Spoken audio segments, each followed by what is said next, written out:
कोई प्रश्न करता है, कबीर,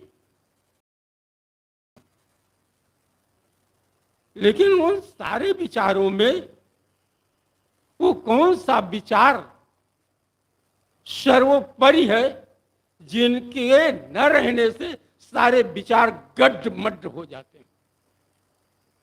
सब में ये प्रश्न उठना चाहिए, बहुत महत्वपूर्ण प्रश्न। उसका उत्तर क्या है? कबीर साहब ने मनुष्य की सोई हुई प्रज्ञा और गरिमा को जगाया। अपने गुण को अवगुण कहूं, यह विचार जो तुमने विचार, अरे तुम्हारा मानवीय गुण विवेक है, और तुम कहते हो मैं अंश हूं, मैं तुच्छ हूं, मैं आभास हूं, अरे मैं क्षणिक विज्ञान हूं, मैं कठपुतली हूं। यही हीन भावना आपकी गरिमा और आपके महत्व, आपके बड़प्पन, आपकी ऊंचाई को समझने में बाधक है। जो व्यक्ति अपने महत्व को, अपनी गरिमा को और अपने अंदर जो एक ज्ञान की विशाल रास ज्योत पुंज में विराजमान है, उसको नहीं जान सकते। प्रज्ञा का मतलब हो विवेक का बढ़ा, और गरिमा का मतलब है आपकी ऊंचाई, आपका अनंत शक्ति का भंडार। हम उसे जानते नहीं, पद पद ठगाते हैं। जो कहा गया, जो सुना गया मानते चले गए। लोगों ने बहुत में बना बना करके हम केवल खेत जोतो और घास निकालो और बड़े लोगों के जाएंगे घर में जो है ना लीपो पोतो, और बस तुम्हारा केवल धर्म जो है सेवा करना है, बस इतना आप में क्यों रह गए? क्योंकि आप अपनी श्रेष्ठता को नहीं, पहली रमैनी की पहली चौपाई की प्रथम अर्धाली में ही आपको खूब कोचा है साहब ने, खूब जगाया है आपको, खूब ललकारा है। अंतर ज्योत शब्द एक नारी, आगे नहीं कहूंगा, नजदीक आ रहा। व्यक्ति के भीतर दृष्टा रूप में ये ज्ञान प्रकाश जो उसका मौलिक स्वरूप है, वही तुम्हारा निज स्वरूप। हम तो पर स्वरूप में ज्यादा भूले रहते, में कहां रहते? कोई कोई लाख करोड़ अरब आएगा सुनने के लिए नहीं। हम सब साधक हैं, हमारा घर नथु खरा नहीं है। हम लोग चल रहे हैं चराई चलते चलते कभी पहुंच जाएंगे। साधु के पहले साधक है, साधु होना बड़ा कठिन है, साधक ही होना बड़ा कठिन है। साधक कहां हो पाता? आपके पास मन और वाणी और बुद्धि, ये तीनों मन वितर प्राणी से ज्यादा विकसित खुलासा, लेकिन हम जानते नहीं। ये तो पारक सिद्धांत का उजागर सदगुरु पूर्ण साहब ने किया। इसका मतलब ये नहीं पारक सिद्धांत पहले नहीं था। विभिन्न मठों में कई कई लोग ऐसे हुए हैं, कबीर चौरा में भी कई लोग ऐसे हुए हैं। अरे आप वर्तमान तो नहीं, महाराज राघव साहब को देखिए, मेही साहब को देखिए, और कई लोगों ने बीजक की टीका की है पारक सिद्धांत के ऊपर। हम ये जान जाएं कि हमारा मन नारी और शब्द, दो शब्द हैं। नारी का अर्थ साधारण लोग स्त्री लगा सकते हैं, लेकिन यहां पर स्त्री नहीं है।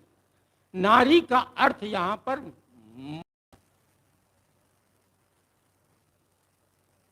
और शब्द, मन और शब्द, ये दो विशाल शक्ति हैं।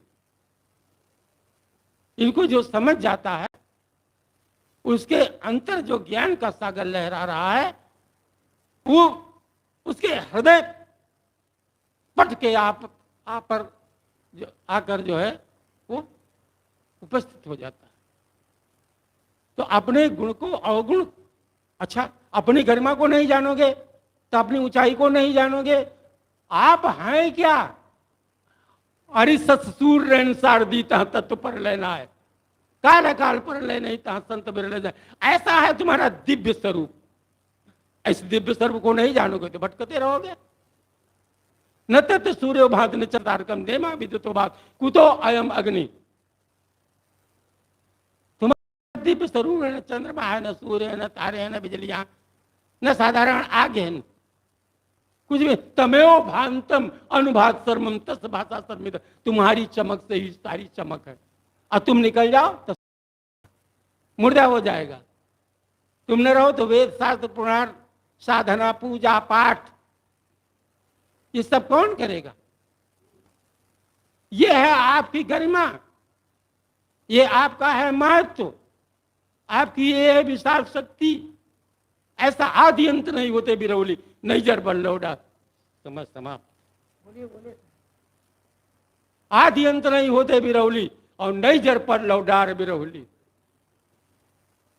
आपकी गरिमा क्या है? सबका आदि है और सबका अंत है और सबकी जड़ है, सबके पल्लव है। आदि अंत नहीं होते, नहीं जर पल्लव डार बिरौली। लेकिन तुम्हारा नहीं। आपका कोई कारण नहीं है, आप किसी का कारण नहीं। आपका आरंभ नहीं, आप अनारंभ। ऐसा है आपका दिव्य स्वरूप। आप किसी की जड़ नहीं है, ना आपकी जड़ है। मूले मूला भावाद मूल ममूलम। मूल की मूल न होने से मूल में मूल का अभाव। लोगों ने तुम्हें बहुत भटका दिया है, आपको बहुत, अरे आपको क्या कहें हम अपने आप को, आप तो एक गर्भोक्ति, हम सबको बहुत भटकाया। उमादार जो सिद्ध की नाही और सबई न चावत राम न गोसाई। जैसे अब पर्दे में बैठ करके कोई नचाता है कटपट कटपट करके, तो ऐसे भगवान कोई आकाश में बैठा है, वो उसमें नचा रहा है। पता नहीं वो कहाँ बैठा है, वो कैसा है क्या। और कबीर साहब तो बीजग में कहा, प्रथम आरंभ कौन को भयू दूसर फुरगट कौन सुठ। सबसे पहले इस सृष्टि में किस वस्तु का निर्माण होना प्रारंभ हुआ? अच्छा ये बताओ कि निर्माण होना प्रारंभ हुआ तो जिसने निर्माण किया वो कहां पर बैठा हुआ था? कहते यहां धरती नहीं थी, पानी नहीं था, सूर्य नहीं था, चंद्रमा नहीं था, माता के वीर नहीं थे, और नहीं थे, क्या क्या नहीं था, कुछ भी नहीं था। और गुरुदयाल साहब कबीर परिचय में बहुत साफ साफ, जब ये जग ना हता और रहा एक भगवान और आंखिन भर जिन देखिया सो रहो कौन मकान। बताओ उत्तर है। एक बात और मैं महत्वपूर्ण आपसे बताऊंगा। तथागत बुद्ध ने 10 या उनसे ज्यादा को अव्याकृत कह करके निरस्त कर दिया, हो गए एकदम। अगर ये मैं कह दूं कबीर साहब बुद्ध से ऊपर हैं तो ये गलत नहीं होगा, बिल्कुल गलत नहीं, ना गर्भोक्ति है।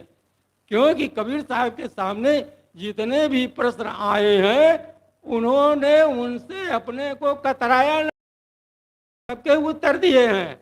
अरे जाकर नाम ये कहू अरे भाई ताकर कागर मैनी गाई, एक प्रश्न नहीं, पता नहीं कितने जब करते किया न विध किया रवि सस परी न दृष्टि, और 3 लोक में है नहीं जाने सकलो सृष्टि। बताओ कौन है? तो बुद्ध थोड़ी बता सके, न जैन न स्वामी महावीर बता सके, न और लोग बता सके। इसीलिए मैं अक्सर कहा करता हूं कि कबीर का व्यक्तित्व और कर्तृत्व दुनिया में तमाम महापुरुषों का ऊंचा हुआ है, लेकिन वो सबसे ऊंचे हैं। प्रथम चरण गुरु कीन विचारा, करता गावई आगे प्रथम चरण गुरु कीन विचारा, करता गावई सृजनहारा। वेद रचना के पूर्व ऋषियों ने विचार किया, गुरुओं ने। अब देखो यहां पर लोग कहते हैं किसी की मर्यादा नहीं रखा।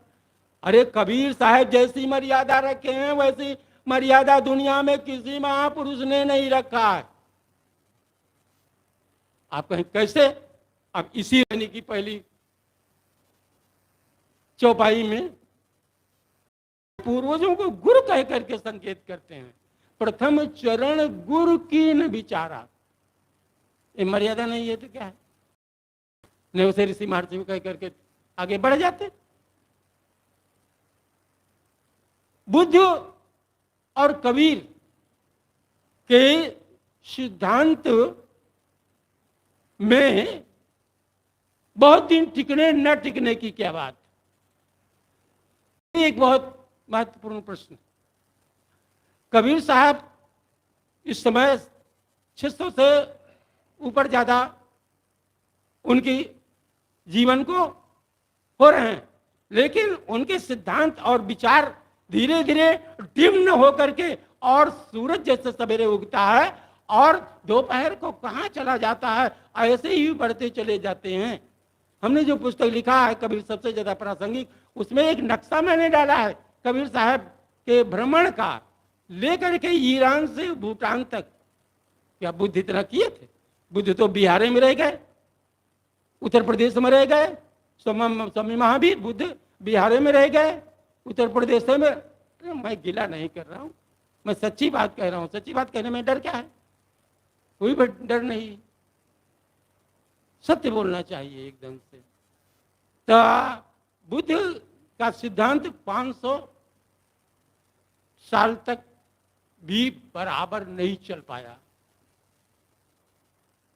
राजा बृहदर्थ की हत्या पुष्यशुंग के द्वारा, सेनापति के द्वारा हुई, तो कितने साल हुए? 30वीं पूर्व हुआ था। बस वहीं से बुद्ध के सिद्धांत को पुष्यशुंग मित्र, जिसने ब्राह्मण सिद्धांत का प्रतिपादन किया या नवीनीकरण किया, आगे चल करके उसी काल में स्मृतियां लिखी गई और धर्मशास्त्र लिखे गए और बुद्ध का सिद्धांत लुप्त होने लगा। क्यों होने लगा? बुद्ध ने मर्यादा नहीं रखा है, बुद्ध ने वेद शास्त्र नहीं माना है, बुद्ध ने किसी महापुरुष का नाम नहीं लिया है। लेकिन कबीर साहब सबका आदर करते हैं।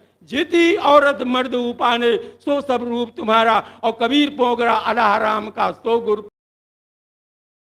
तुम कहते हो कि अल्लाह के नूर और परमात्मा के अवतार हैं, मैं उन्हें गुरु मानता हूं। अरे गुरु नहीं, गुरु। ये गुरु शब्द ऐसा है, ज्यादातर बहुत सब लोग, हम तो ज्यादा गलत बोल जाते हैं। शुद्ध शब्द गुरु है। हम उनका आदर गुरु और पीर के समान करते हैं।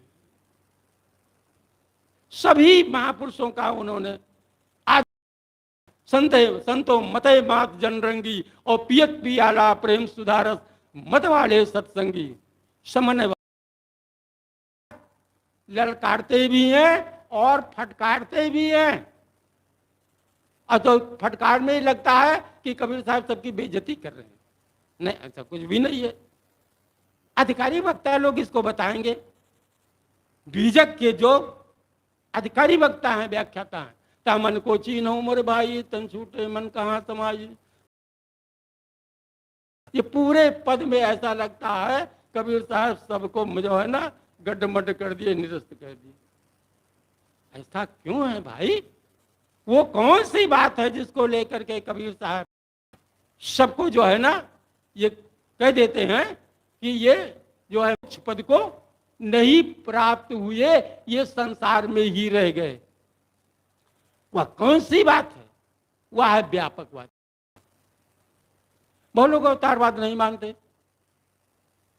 ठीक है, कोई बात नहीं।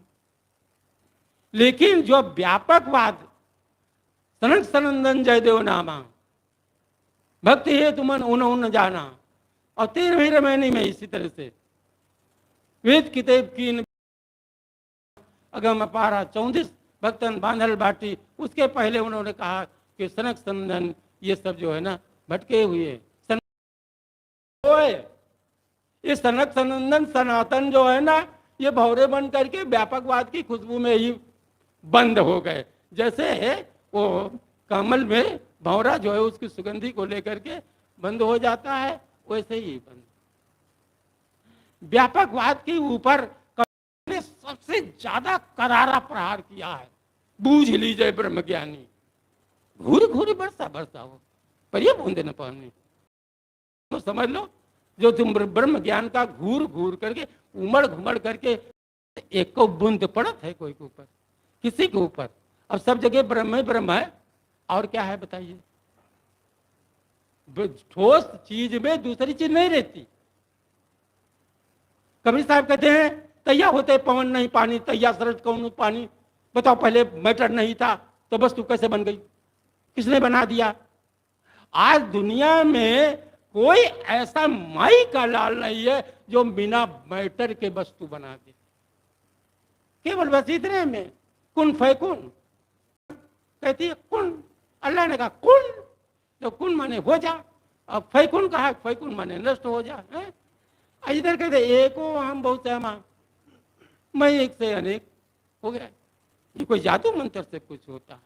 तो कबीर साहब तो कहते हैं कि कुछ नहीं, ये सृष्टि जो है अर्थापत्ति प्रमाण से वो सिद्ध करके बताते हैं कि ये अनादि, इसका कुछ आदि नहीं, इसका कोई आरंभ नहीं।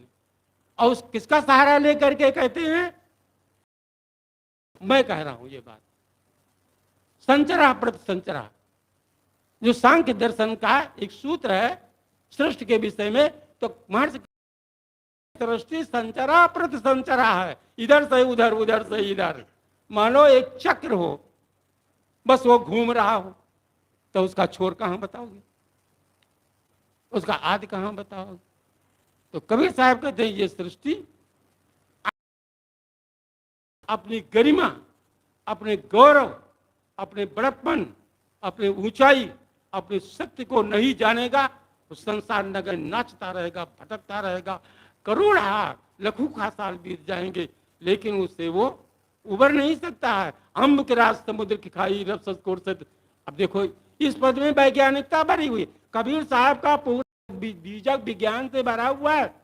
मैंने एक नक्शा बनाया है 50 उसमें निर्धारित किए हैं कबीर आध्यात्मिक जगत के महावैज्ञानिक कबीर, आध्यात्मिक जगत के महावैज्ञानिक कबीर को पकड़ सकता है। कबीर को वही समझ सकता है जो कबीरमय हो जाएगा। कबीरमय नहीं होगा तो कबीर को नहीं समझ सकता। इसलिए आपको कबीर साहब ने जगाने का काम किया है और कहा कि हम वृक्ष सगेरी वार कीर्ति प्रसगिरेरी ऊर्ध पवित्रो बाजमी सुमृत द्रविड़म सवर्चसम सुमेधा अमृतोचिता इति त्रिशंको रवेदानुवचनम। आप पर्वत को समझ के सकते हैं, इतनी विशाल आपके पास शक्ति ताकत है। कीर्ति पृष्ठ गिरे और आपकी कीर्ति पर्वत शिखर से भी ज्यादा ऊंची है। सुमृतमस में आम अमृत के भंडार हो, द्रविड़म सवर्चसम आप धन के अक्षय कुबेर हो। इति त्रिशंकोर वेदानुवचनम, ऐसा त्रिशंकर इसका कहा हुआ ये वैदिक वचन है, वैदिक उपदेश है। ये कबीरी भाषा में कहा गया है। कबीरी भाषा में पहले भी कहा गया। आप यज्ञों का जहां पर खंडन किया गया है पानी पी पी करके, और गीता में भी है। आप 3 अध्याय के 5 पढ़ लीजिए और अंतिम में उन्होंने कहा द्रव्य मयाद्य ज्ञान ज्ञान पार्थ ज्ञानी परिसमाप्यते, द्रव्यों के द्वारा किए हुए यज्ञों की अपेक्षा ज्ञान यज्ञ श्रेष्ठ है। इसमें हे पार्थ सारे कर्मों की आसक्ति समाप्त हो जाती है। ये सत्संग यज्ञ है, आप सेवा करते हैं यज्ञ है, आप संयम रखते हैं मन वाणी इंद्रिय पर, मैं अलग से कुछ भी नहीं बता रहा हूं, ये बीजक गीता के 5 श्लोकों का अर्थ केवल बता रहा हूं। तो कबीर साहब हर क्षेत्र में जो है ना, इस पूरा कचरा को निकंदन कर देते हैं। जैसे कहते हैं कुत्ता जो है ना, ऊपर ऊपर काटोगे तो फिर तीसरे दिन जाओगे तो अतना बड़ा, ये 7 आड़ी निकालना पड़ता है। और कबीर साहब जो है 7 नहीं 7,000 आड़ी निकाल देते हैं और आपके अंदर संशय नहीं रह जाता। तो मैंने आपके सामने बीजक और बीजक के बाद आपकी गरिमा, आपकी शक्ति, अपार शक्ति को के तरफ संकेत करने है मेरे पास। तो मौखिक ज्ञान मैंने आपको, नाम तो अस्ति मम दिव्या नाम विभूति नाम पर तप स्तरो मया, हे अर्जुन तेरी दिव्य विभूतियों का अंत नहीं है, उनका मैंने संक्षेप में बयान किया है। बोलिए सदगुरुदेव की जय। जय जीव, जय चेतन, जय जिनेन्द्र, जय तथागत, सत कबीराय नमः। इत सिद्धम। अभी हम सब पूज्य संत श्री सत्यानंद साहेब जी से बहुत ही सुंदर विचार श्रवण कर रहे थे। यह शनिवारी सत्संग समापन की ओर है।